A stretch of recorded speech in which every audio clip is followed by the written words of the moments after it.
जिनका? वो 2018 में शायद करा था। 2018 में? अच्छा, उस समय हाँ, क्या अनुभव हुआ था? उसने कितना दिन किया था वो? 7 दिन। 7 दिन किया। हाँ, तो उसके बाद क्या अनुभव हुआ था 7 दिन में? जैसे मैं देख रहा था ना एक मधुमक्खी, ठीक है। हम्म। मैं उसके ऊपर बैठा हूँ और वो मुझे उड़ रही है मुझे बैठा के ऊपर। हम्म। ऐसा ऐसा देख रहा था। और क्या दिखा? और दिखा कि वो गुलाब का फूल था और एक मड़ई थी। हम्म। उसमें से वो जो बांधा जाता है ना सब टाटी आरी आरी से सब, हम्म। उसको उसमें छेद करके वो निकल रहा है। ऐसा देख रहा था। और क्या दिखा? और कुछ नहीं दिखा। इतना ही? अच्छा, भोग में क्या बस। लगाते थे? क्या? भोग में क्या देते थे उसको? भोग में कुछ था नहीं, सिर्फ सेंट था रखा था। सेंट रखा था? सेंट और हाँ। सिर्फ जब किया क्या? हाँ। तो उसके बाद क्या तकलीफ होने लगी? तकलीफ हुई ऐसा ना कि जैसे में पूरा हुआ ना हम्म। 7 दिन, तो उसके बाद वो मैंने एक सपना देखा था ना कि वो बहुत से सारी लड़कियां थी और आदमी थे। सब हम्म। सफेद सफेद कपड़े पहने थे हम्म। और वो सब लोग रो रहे थे। हम्म।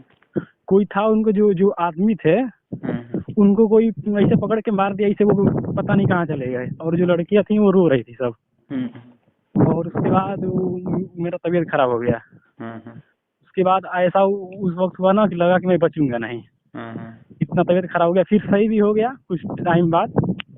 उसके बाद वो जो मेरा सर है ना इसमें दर्द शुरू हुआ। सर इतना दर्द करता है ना कि काम नहीं करता है। गले में कुछ तकलीफ हुई थी उस समय? नहीं, गले में नहीं, पीछे वाला जो ब्रेन होता है ना, दिमाग, अच्छा, उस साइड? वही दर्द करता है अभी भी। मतलब वही दर्द करता है, जो पीठ है ये भारी हम्म। रहता है, इसे ऐसा हम्म। लगता है ना कि इससे बोझ है। हम्म। ऐसा। और क्या तकलीफ हुई उसके बाद? और कोई दिक्कत नहीं है, बस यही वो दर्द है, और कोई दिक्कत नहीं है। हम्म। और ये पीठ जो है ना इससे लगता है कुछ ऐसे बोझ है। हम्म। ऐसा दर्द होता रहता है। अभी क्या ना, वो आपके सर में बैठी हुई है, ठीक है? हाँ, तो ये आपको मानसिक परेशानी नहीं हुई इतने सालों में? हुई है ना, ये मानसिक परेशानी ही तो है ना, फिर ये दर्द है तो ये। और अंदर से हमेशा मैं थका रहता यानी हूँ। सोचने समझने की क्षमता में कुछ कमी ज्यादा? हाँ, हुई है ना। मैं तो वो मैं सर में आपको बता बैठी रहा है। हूँ। मैं पढ़ाई कर रहा था, ठीक है। मैं इंजीनियरिंग कर रहा था। हालांकि मैंने बताया था ना कल, मैंने मजबूरी में अभी छोड़ना पड़ा। वो उसमें मैं अच्छा से पढ़ नहीं पा रहा था। हाँ, तो अभी क्या इतना है ना, सर में वो दर्द। छोटा उपाय करेंगे ना आधो अधूरा, तो और वो क्रोधित हो जाएंगे वो, क्योंकि एक शक्ति दूसरी शक्ति को जला के राख कर देती है ना, तो ठीक है, या बांधती है, तो दूसरा शक्ति उसका विरोध तो करेगा ना, रिएक्शन का। तो आप छोटा छोटा मोटा उपाय करोगे तो वो नहीं जाएगी और उल्टा क्रोधित हो जाएगी, जो आपकी नसों में दबाव बढ़ सकता है, क्योंकि वो सर में बैठी है। समझे, कंधे में पैर में बैठी होती तो वो कुछ नहीं, आप उस छोटा सा उपाय करके वो चले जाता। तो ना पेट में बैठी है ना इधर बैठी है, वो सर में बैठी है। तो उसमें क्या है, उसको छेड़ना जरा नुकसानदायक हो सकता है। तो उसके लिए क्या, हवन ही करना पड़ेगा, दूसरा ऑप्शन नहीं है। मैंने देखा कल रात को सोचा, पर वो सर में ही बैठी है आपके, ठीक है? तो वो सर में बैठी होती है तो सर पूरे बॉडी को कंट्रोल कर सकता है, और एक नस भी इधर डैमेज कर दी तो वो लकवाग्रस्त भी करा देती है व्यक्तियों को, हाँ। तो पागल भी बना सकती है। तो इस वजह से क्या ना, वो यज्ञ करके उसको नष्ट करना पड़ेगा। ऐसे छोटा मोटा उपाय करके उसको छेड़ना अच्छी बात नहीं है, नुकसानदायक फिर हो क्या सकता करना पड़ेगा, आप ही बता दीजिए। है। मैंने बोला ना, वो यज्ञ आश्रम से आजीवन जुड़ जाओ, यज्ञ करा के उसको नष्ट करा दूंगा। तो अभी उसको छेड़ो मत, जैसे चल रहा है वैसे मैनेज करके आगे बढ़ो, ठीक हाँ, है? वो आप छेड़ोगे तो वो ये कर देगी, फिर परेशानी बढ़ा देगी। बाकी घर वालों को क्या तकलीफ दी थी? घर वालों को इससे कोई दिक्कत नहीं है। ये जो मेरी माता जी है ना, उनका तबीयत खराब हुआ था, ब्रेन ट्यूमर हुआ था। अभी भी दवा चल रहा है उनका। इससे मुझे ही परेशानी है। ठीक है, अभी क्या ना, वो दूसरे शरीर में बैठी होती है तो नहीं, कोई छोटा उपाय देखे हो ना, वो मंत्र से काट सकते थे, पर वो सर में बैठी है तो वो रिस्क नहीं ले सकते। तो आपको वो यज्ञ नहीं कराना पड़ेगा, बाकी आप देख लो क्या कर मुझे सकते हो। वहाँ जाना पड़ेगा आपके यहाँ? वो खींच लेंगे बस यज्ञ के माध्यम से, आने की वैसे तो जरूरत नहीं। आपने बहुत सारे वीडियो देखे होंगे पिछले सालों में डाले, कर्ण पिशाची ने बहुत सारे लोगों के मैंने छीन लिए, उनको तकलीफ दी थी, करोड़पति से हाँ। रोडपति बनाई थी।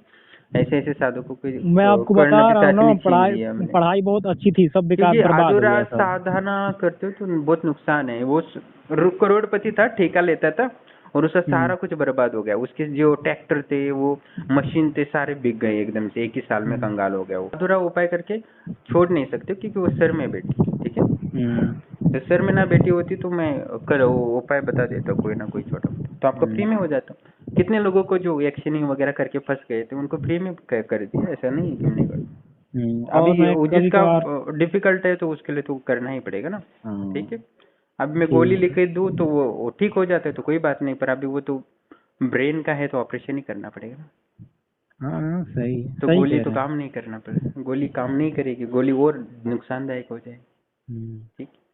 जैसे में ये हो रहा है ना कि जितना दिन जैसे में ये इसमें बहुत मतलब दिन ढल रहा है ना, ऐसे ऐसे मेरा ये हेलो, मैं एक दिन सपना देख रहा था कि एक छोटी सी लड़की है, छोटी सी बच्ची होती है ना, वैसी मेरा जो कंधा है, इसे दोनों तरफ से हाथ डाल के इसे बैठी है, हटा रहा हूँ हट नहीं रही है, जबरदस्ती उसे बैठी है वैसे ही, यही देख रहा था कंधा पर मेरा।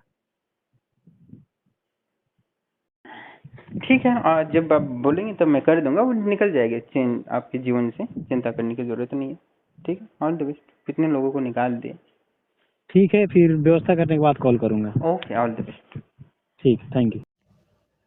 प्रणाम दोस्तों, जैसे कि आप ऑडियो सुन रहे थे कि कैसे साधक ने कुछ साल पहले परी की साधना की, और वो परी की ऊर्जा जो मंत्र जप किया था उन्हें 7 दिन या कुछ दिन, तो वो सारी ऊर्जा उनके सिर में बैठी है, और वो ऊर्जा की उनको अभी परेशानी करती है, जिससे कि उनका करियर भी बर्बाद हो रहा है और स्वास्थ्य भी खराब हो रहा है। क्योंकि ऊर्जा को हम जैसे सोचते हैं, जैसे कि सामान्य व्यक्ति है, वो क्या सोचता है कि मैं ये मंत्र जब साधना करूँगा परी की, पिशाचिनी की या यक्षिणी की, जो तुरंत सिद्ध भी होती है और सिद्ध हो जाएगी, वो कल्पना करता रहता है कि बहुत सारा धन देगी, मुझे एग्ज़ाम में मदद करेगी, ये करेगी, वो करेगी।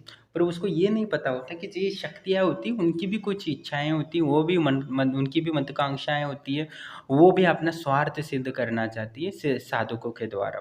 तो उनकी अलग अलग इच्छाएँ होती है, तो वो अभी ये जो परी है वो क्या करना चाहती है, इनके सर में बैठ के इनको घुमाना चाहती है, मानसिक विकृत कर देगी। और कम से कम 5 साल है, 5 साल में ये बहुत पावरफुल बन जाएगी उसकी ऊर्जा को ग्रहण करके शरीर की, और वो शरीर की ऊर्जा ग्रहण करके उनका अकाल मृत्यु करा सकते हैं। वैसे तो इनकी उम्र और 50-60 साल तक जी सकते हैं आराम से, पर वो परी चाहती है कि इनको वापस अपने लेके, यानी अपनी दुनिया में लेके जाना चाहती है, और वो अपने महत्वाकांक्षा या अपनी स्वार्थी को पूर्ण करना चाहता है। जैसे ये साधक सोच रहा था कि परी को सिद्ध करके अपनी उसके साथ लाइफ एंजॉय करेंगे, ये सोचेंगे, या धन प्राप्त करेंगे, या लाइफ एकदम स्टार प्रभावशाली बन जाएगी, ऐसे जैसे सोचता है वैसे शक्तियाँ भी सोचती है। ये छोटी मोटी शक्तियाँ होती है, वो अपना, क्योंकि उनको भी अपना स्वार्थ पूर्ति होती है, क्योंकि उनकी भी इंद्रियाँ होती है, उनकी भी आवश्यकताएं होती है, इसलिए वो भी अपना स्वार्थ सिद्ध करना चाहते हैं। जैसे मनुष्य होता है, मनुष्य की भी बहुत सारी इंद्रियाँ होती हैं, इनकी इच्छाएँ होती हैं, आकांक्षाएँ होती हैं, उनको मजबूरन परिवार का संभाल करना पड़ता है, या उनकी जिम्मेदारियाँ होती हैं, तो वो इसलिए थोड़ा बहुत वो स्वार्थ पूर्ति के लिए कुछ भी कर सकते हैं। वैसे ही ये शक्तियाँ होती है, वो भी अपनी इंद्रिय तृप्ति के लिए कुछ भी कर सकते हैं। आपने बहुत सारी कहानियाँ सुनी होंगी पुराणों में कि कोई इंद्र आया था, किसी ऋषि की पत्नी के साथ सहवास किया था, ऋषि की रूप लेके। वो तो क्यों किया था? क्योंकि वो इंद्रिय तृप्ति करना क्यों चाहता था। तो बहुत सारे ऐसे देवी देवता भी होते जो पृथ्वी तल पे आकर स्त्रियों का भोग किया, वो आपको वर्णन आता है। और आज भी कहीं ना कहीं ऐसे हो सकता है कि कोई दिव्य कन्या हो, कहीं जन्मी हो, तो उसका भोग करने के लिए देवता किसी रूप लेके आ सकते हैं, ऐसा हो सकता है। और होता रहता है अनगिनत। हम शायद अपने ही जीवन में व्यस्त रहते हैं, और अनगिनत ऐसी शक्तियाँ होती है, आसुरी शक्तियाँ होती है, जो सुंदर स्त्रियों के प्रति आकर्षित हो जाती है, या दिव्य कन्याएं उत्पन्न होती है कभी कभी, तो उनका यूज़ वो अपनी शक्ति बढ़ाने के लिए करते हैं। वैसे ही जो नकारात्मक परी या यक्षिणी या ये इतर योनि की शक्तियाँ, तो वो साधकों का यूज़ करने की कोशिश करती हैं। समझो आप ताकतवर नहीं हो, आपका कोई सपोर्ट नहीं है, तो निश्चित ही आपका यूज़ करने की कोशिश करेगी, और आपका गुलाम बनाने की कोशिश करेगी। जैसे आप उनको गुलाम बन के अपनी इच्छाओं को पूर्ण करना चाहते थे, वैसे वो भी आपको गुलाम बना के अपनी इच्छाओं को पूर्ण कर सकते हैं। जैसे उसकी इच्छाओं के विरुद्ध गए तो निश्चित ही आप बर्बाद होगे। बहुत सारे ऐसे कर्ण पिशाचिनी के मैंने वीडियो डाले हैं, जो उन्होंने बिना गुरु के साधनाएँ की, उनको अनुभव भी बहुत अच्छे हुए और उनको लगा मैं सफलता हो रहा हूँ, पर बाद में उनका सारा कुछ बर्बाद हो गया, धन बर्बाद हो गया, उनकी बच्चे बीमार होने लगे, पत्नी को सपनों में धमकियाँ आने लगी, ऐसे बहुत कुछ हुआ उनके जीवन में। उसके बाद उन्होंने साधना छोड़ी, पर वो पीछा नहीं छोड़ती जब तक उनकी महत्वाकांक्षाएँ पूरी ना होती है तब तक। इसलिए हमें सावधान रहने की ज़रूरत है कि ऐसी शक्तियों के पीछे नहीं भागना चाहिए। और गृहस्थ रहकर आप बिना गुरु के सिद्धि के लिए प्रयास करें तो निश्चित ही आप बर्बाद हो जाओगे, इसमें कोई संशय नहीं है। क्योंकि जो मंत्र जप होता है, हमारा भाग्य एक प्रारब्ध ऑलरेडी बना होता है जो भाग्य कहते हैं हम। उसके विरुद्ध के लिए आप कभी भी लड़ने की कोशिश करो या मंत्र जप करोगे या अनुष्ठान करने की कोशिश करोगे तो निश्चित ही आप वो सारे जो प्रारब्ध होते हैं, पाप कर्म होते हैं, वो तुरंत खड़े होते हैं और आपको वर्तमान में जो मिल रहा होता है उसको भी छीन लेते हैं और आपका वो दुख का कारण बन जाता है। क्योंकि भविष्य तो आपका अच्छा हो सकता है, पर आपका जो वर्तमान में वो बिगड़ जाता है। जो आपकी संसार की जिम्मेदारियां होती हैं, घर वालों का पालन पोषण की जिम्मेदारी होती है, उसमें बाधाएं बन सकती है। तो इसीलिए कोई भी मंत्र आप जप करें तो सोच समझ कर आपको मंत्र जप करना चाहिए, नहीं तो आपको वो प्रारब्ध पाप इतना भयंकर होता है कि वो आपको जीना नहीं देता। बहुत सारे ऐसे साधक देखे हैं मैंने। एक एक साधक था, वो उसके पास 2-4 सिद्धियाँ ऑलरेडी है, पर एक विशिष्ट सिद्धि के लिए वो कभी भी साधना करता है तो शुरू करते वो कंगाल हो जाता था और बीमार हो जाता था। वो 3-4 बार पूरा जीरो कंगाल हो गया है और फिर बर्बाद हो जाता था। फिर साधना छूट जाती थी, फिर करता तो फिर बर्बाद हो जाता था, बीमार हो जाता था। इसलिए जो भाग्य में नहीं होता वो सिद्धि आप करने के प्रयास कर रहे हो तो निश्चित ही आपका जीवन उसमें बर्बाद हो जाता है। और जो वर्तमान में सुख मिल रहा था, सुख में चैन से आप जी रहे थे, वो जीना भी आपके लिए मुश्किल हो जाएगा। इसलिए आप ग्रस्त में रहते हो तो बहुत सावधानी से किसी भी शक्तियों का चयन करें जो आपके अनुकूल ना हो। ऐसी सिद्धियां करने की कोशिश करोगे तो प्रकृति आपको छोड़ेगी नहीं, क्योंकि प्रकृति आपको वो सिद्धियां नहीं देना चाहती। और प्रकृति में ऐसी बहुत सारी शक्तियां हैं जो आपको सिद्ध बनने के लिए रोकती है। आप नहीं, वो नहीं चाहती कि आप जो आप इस जीवन में दुख भोगना है उसको ना भोग कर आप सुखी, क्योंकि सिद्धियाँ प्राप्त करेंगे तो आपको बहुत सारी सुख सुविधाएं मिलेंगी और आपको जी इस जन्म में पिछले पाप कर्म के कारण दुख भोगना है उससे आप बच जाओगे। इसलिए प्रकृति नहीं चाहती कि आप कोई सिद्धि प्राप्त करो या कोई साधना आपकी सफल हो जाए। तो इसके लिए क्या करना है, आपको गुरु का एक विशेष ताकतवर गुरु है जिसका प्रारब्ध अच्छा है, जिसने इंद्रियों को वश कर लिया है, आत्मा में रमन करता है, ब्रह्म ज्ञानी है और सदा साधना में रत रहता है। ऐसे गुरु की शरण ग्रहण करनी चाहिए जिससे कि आपको साधना में कोई तकलीफ आए तो वो बचा सके। ऐसे बहुत आपने पिछले वीडियो देखे होंगे मेरे कि जो जिनको त्रिकालदर्शी बनाया था मैंने एक एक साधना करने के पश्चात, तो उनका किसी का पैर टूट गया था, किसी का एक्सीडेंट होने से बच गया, किसी के झगड़े हो रहे थे, घर में कोई बीमार पड़ रहा था, तो ये त्रिकालदर्शी सिद्धि करते ही उनको मैंने ऊर्जा विशिष्ट ऊर्जा करके जल्दी त्रिकालदर्शी बनाया था जन कल्याण के लिए। पर बहुत सारे लोगों को तकलीफ होने लगी और तुरंत मुझे पता चला, तुरंत मैं अपनी शक्तियाँ बेच के उसको प्रकृति की शक्तियों से लड़ने के लिए भेजा और तुरंत उनकी समस्याएं दूर हो गई। तो गुरु हो तो आपको मुसीबत में बचा सकता है, पर आपके पास गुरु नहीं है तो वो परिस्थिति आपके लिए बहुत खतरनाक हो जाता है। और उसके बाद आप छोटे मोटे तांत्रिकों के पास जाते हो तो वहाँ से धन लूटने की संभावनाएं बहुत ज़्यादा है, क्योंकि साधक कम है और तांत्रिक के नाम से डोंग और पाखंड करने वाले लोग बहुत है संसार में। और उसमें भी अच्छे गुरु या अच्छे तांत्रिक होना मुश्किल है, उनकी क्षमता नहीं है, तो जो अपने अनुष्ठान या पैसे के लिए दिए वो पैसा भी बर्बाद हो जाता है। तो इसलिए हमें जो भी साधना करना है सोच समझ कर करना है, या लालच करके ये सिद्धियों को कोई भी मंत्र जब कर रहे हो तो निश्चित ही आपके लिए हानि हो सकता है। ज़्यादा से ज़्यादा आपको तो हानि होगी, पर आपके परिवार के लिए जो नुकसानदायक होगा वो आपके लिए बहुत खतरनाक हो सकता है। और इनका पीछा छुड़ना इतना आसान नहीं हो जाता जितना बुलाना आसान है। तो इसीलिए आपको अपनी गुरु के सानिध्य में एक अच्छा गुरु ढूंढने की कोशिश करो। समझो नहीं मिल रहा है गुरु और साधना करने की प्रबल इच्छा है तो कम से कम ओम नमः शिवाय का 11 लाख जप करके उनका संकल्प लेके उनके आशीर्वाद से आप साधना करते हो तो आप बच सकते हैं इनके नुकसान से। पर आप ऐसा नहीं करते हो या कोई अपनी देवी देवता का बचपन से जप किया और आपके पास सिद्धि है तो आप बिल्कुल साधना कर सकते हो, उसमें कोई दिक्कत नहीं। पर आपके पास कोई सिद्धि नहीं है और आप ऐसी सिद्धियाँ करने की कोशिश कर रहे हो तो उसमें नुकसान हो सकता है। हाँ, कभी कभी ऐसा हो सकता है कि कोई शक्ति आपसे प्रेम करने लगे तो आपको आपको कुछ भी नहीं आता फिर भी वो बहुत आगे लेके जाती है, ऐसा भी है। ऐसे भी मैंने बहुत सारे साधक देखे जिनको कुछ भी नहीं आता था पर उन्होंने गलती से किसी भी एक्शन या पिशाचिनी का भी जप किया और परी का किया और उस परी ने बहुत उनको मदद किया, ऐसा भी है। तो नुकसान होगा ऐसा संभव तो है नहीं, पर लाभ भी हो सकता है, नुकसान भी हो सकता है।